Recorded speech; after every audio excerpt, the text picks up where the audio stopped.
You know, as a sports fan, it's kind of strange to be earnestly talking about the WNBA's popularity. It has been a running joke since the inception of the league. Nobody wants to watch these goofy tall broads ball. Like, it's just a lesser form of a game that if you are really interested and you don't have easy access to the proper NBA, you just go watch a college team. You couldn't pay me to go watch missed free throws or easy layups. Like, it's just not happening. And it wasn't happening for a very long time. And the only time that you'd hear about something popping off in the WNBA was when they were doing something incredibly stupid, like walking off the court during the national anthem, or having literal tens of people turn out to your championship parade. That's the only time that the WNBA would make headlines. Until, of course, 2024 came around and a little white girl out there in Indiana is setting the league on fire.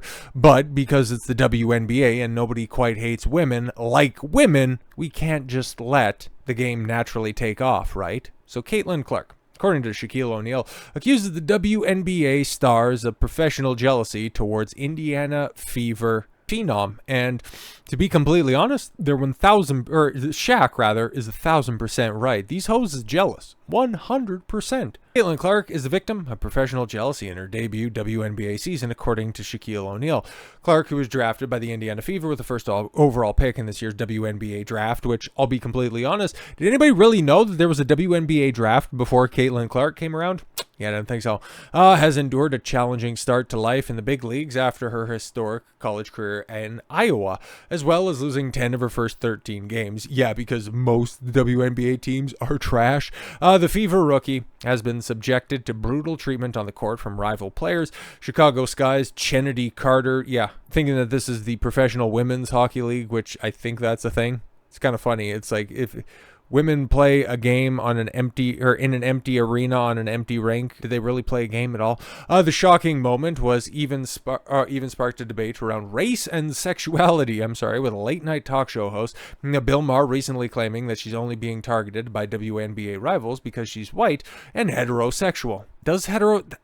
Okay. I could see the race angle of this. Okay, predominantly black league, and then the first time that you guys are ever getting eyeballs on it is when you have, a little white phenomenon come on the court. I don't really think that she's little. I really don't know how tall she is. But yeah, I could see, especially with the inbuilt victim culture, I could see them taking an issue with that, but her being straight, I don't really know. Like, again, a pure outsider on this, and I'm just speculating on what I'm seeing. Maybe that has something to do with it.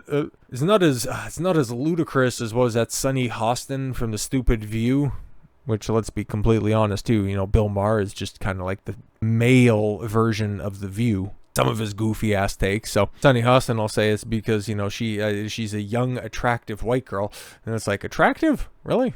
Okay. I guess beauty is in the eye of the beholder. So yeah, okay, maybe it's because she's straight. Don't really know. And that all of those chicks are just, they're professionally jealous and then also jealous that they don't want to go eat at the Y.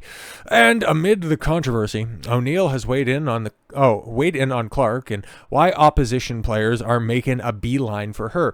And to be completely honest, like, I don't remember, but, I've gone back and filled in my gaps in knowledge when it came to, Shaq's debut season, because I was either too young or not alive when he debuted. I think he came in 93, so I would have been 3 at the time.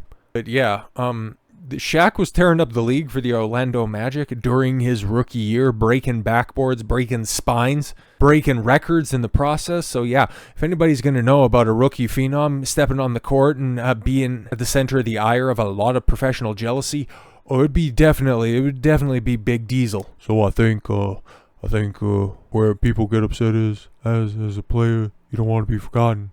You know what I call it? I call it stealing props. Professional jealousy. I just think people should focus more on not just her, because she's a great player, but don't forget about the beautiful Cardosa or my girl Angel. Your girl Angel, right, Angel Clark, chick with the Cumbrellas over there on the Chicago team that's just, not even a quarter as good as Caitlin Clark. Let's be completely honest, man, but she definitely has 3 times the ego that Caitlin does. Because it's kind of crazy, man. I don't want to be too terribly hyperbolic, but all of those stories that you heard about the tenacity, the incredible stoic nature of Jackie Robinson, like I said, I don't want to be hyperbolic, But this really does. It really does make for some interesting parallels, because you don't hear Caitlin Clark snap back at anybody, okay? Especially when stupid ass Angel Reese is throwing bows up there, going in when Caitlin's trying to toss up a layup. I mean, it's like, joked about it at the beginning, but that's generally how most WNBA points get scored. But she throws a hard bow.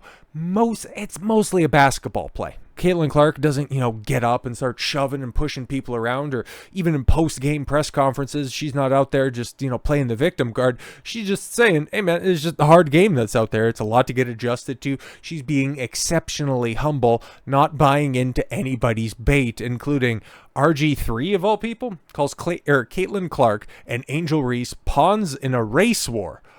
Okay, the WNBA has done some interesting things in order to get eyeballs on their sport, but trying to spark a race war? Don't really know if that's going to work out well for you. Former Washington Redskins, and hey, he was signed to the Baltimore Ravens for a hot second, okay? And RG3, if you want to talk about, very hyped rookie seasons, but then careers that didn't really take off afterwards. Remember, he got replaced by Kirk Cousins. Jumped to his X account to accuse people of using WNBA stars Caitlin Clark and Angel Reese as pawns in a race war. He might not be wrong on this one. Okay, in a Sunday Post, Griffin claimed that both Clark and Chicago player Angel Reese are being used as stand-ins for a race war. Caitlin Clark and Angel Reese are being used in a race. If I have to say race war again, I'm going to gouge my own tongue out. And that's not fair to either athlete or game of basketball. Griffin didn't specify who he felt was responsible for using Clark and Reese as pawns. However, the liberal take on the topic is that only white people can be racist. Yeah, but I've heard some goofy takes from RG3, and I don't know if I put that in this pantheon. Still, many noted that if there is any race war that is being pushed in the sports media to focus on the issue so heavily just to get clicks and readers, okay? And most of the race baiting kind of comes, from the sports media. Yeah, ESPN 364 days a year, and Stoke Race, and they cry foul. Yeah, exactly. Okay, others disagreed and said that Reese isn't being used by anyone and is only a victim of her own thin-skinned, easily bruised ego. I mean, quick-to-violence black woman with, fake lashes and hair? No, that's never happened before. Trouble is, Reese is constantly the instigator. Constantly.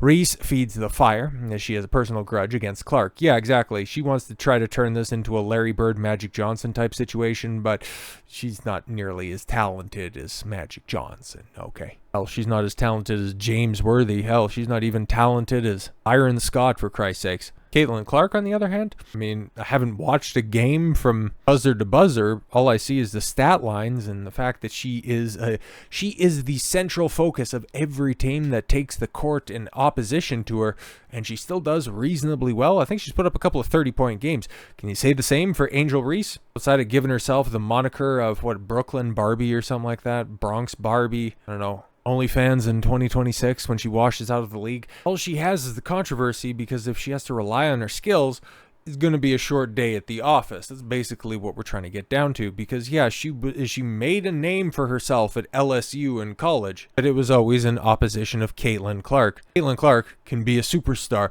regardless of Reese. Reese can't do anything if it isn't in opposition to somebody, meaning that, not really long for this professional sports world. The WNBA in general, even with this first-time interest, there's not even a renewed interest, maybe outside of the inception of the league. This is the first time in a long time, okay, where there's actual tangible ratings to be had, where there looks to be money being thrown around the league. People are buying jerseys. It's mostly a 22 jersey for one certain team, but there are people buying merchandise for the WNBA, and it's not being given away to poor African countries that think that the Buffalo Bills in the mid-90s was the greatest football dynasty in history. But this would be the opportunity for the league to capitalize on the situation until you realize that, the WNBA is still expected to lose $50 million in 2024 despite surging interest. So yeah, continue to try to beat to death your golden goose, and by the time that she does take over the league,